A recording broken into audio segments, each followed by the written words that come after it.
What's going on, everybody? Happy Turkey Day to you. Hope all of y'all are gaining weight right now. You better get in the gym when you finish.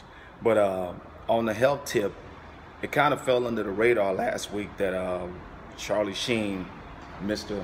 I'm winning right now, let the world know that he's HIV positive. And actually, it's been so for the last 4 years. All right, now, I'm not gonna spend too much time on that. You know, it's sad that he pretty much concealed that from everybody, and even from what I'm hearing, he concealed that from some people that he was dealing with like that. And because of that, he's facing some lawsuits, understandably so. And I'm sure he's gonna be facing more than that, because I'm sure some of the people connected to him are connected to other people. But the thing about this is, look, you can't put it on the other person to take care of what you're supposed to take care of, and that's your health. Those of y'all out there who are single or who are living like you're single, look, man, you need to wrap it up. You need to protect yourself, all right? So moving on from that, but still on the health topic, we got this bozo, okay? Butthole, you know, I mean, everything terrible I'm gonna associate to him and Charlie Sheen. His name is Martin Shkreli.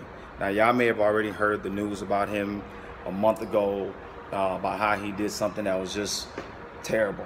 Okay, look, I'm all about making a mighty dollar, but I just think sometimes you need to be ethical in how you make your money. So the guy has a pharmaceutical company called Touring Pharmaceutical. All right, he made big headlines last month because he bought the patent on a drug that treats toxoplasmosis. All right, the drug is called Daraprim, and the patent expired on it, and he snatched it up. The guy has a background in hedge fund as a hedge fund manager. That's how he made his money. All right, and you know, he felt like this pill is being undersold. The price is too low. He can get more for it. The pill costs roughly $1 to make. It's been in the market for about 60 years, and it was selling for $13. This bozo, this butthole, went and jacked up the price of this drug by 5,500%, from $13 to $750 a pill. Okay, now the people who need this drug pretty much need it to live. Okay, it treats a bacterial infection for people who have AIDS and some cancer patients. So you can understand that this is a life or death situation for some people.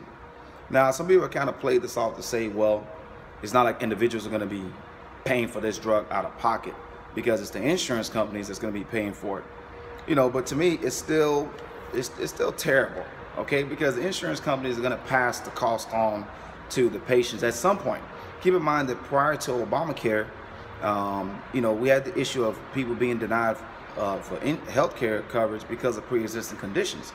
And that's because a pre-existing condition like cancer or HIV, you know, means that that insurer is going to spend a whole lot of money on you versus somebody who just is a regular healthy person. Okay, so you know, Obamacare made it illegal for insurance company to deny you based on the fact that you have a pre-existing condition. Actually, it's actually illegal for them to even ask you if you have a pre-existing condition. But now you come to see why some of them are a little reluctant to take on people who have terminal illnesses. All right, so Shkreli, after they jacked up the price, you know, it got a lot of bad publicity. The guy went on CNBC and a lot of financial networks to try to explain why he was justified in raising the price, and his answer was really because he could. And the guy said his company spent $55 million in acquiring that drug, of which a large portion of that was his own money, and he had a right to determine the price the way he wanted to and make his money back. Not quite the way you sell it. Now, you know, since then the guy has hired a PR firm. You know, he's now had refreshed the statement to say that they're actually going to lower the price of their Daraprim. They haven't said how much, and they're trying to clean up the mess that he made. All right, but you would think that this guy would go hide in somewhere. You think that, you know, this wouldn't be a good thing for him personally. But since this news came out, the guy has actually went on to acquire another pharmaceutical company. All right, Martin Shkreli bought 70% interest in a struggling pharmaceutical company called Kalo Bios. okay, pharmaceutical company.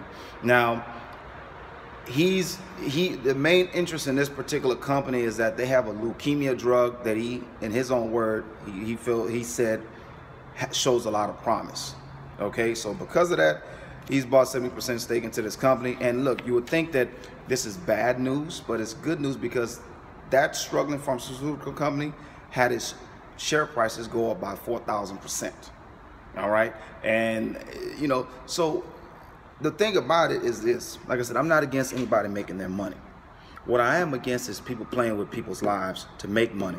In my personal opinion, things that we need to live, like medicines for terminal illnesses and water, you know, and food, should not become an item that is traded on the free market, because what it's going to come down to is going to be survival of the richest.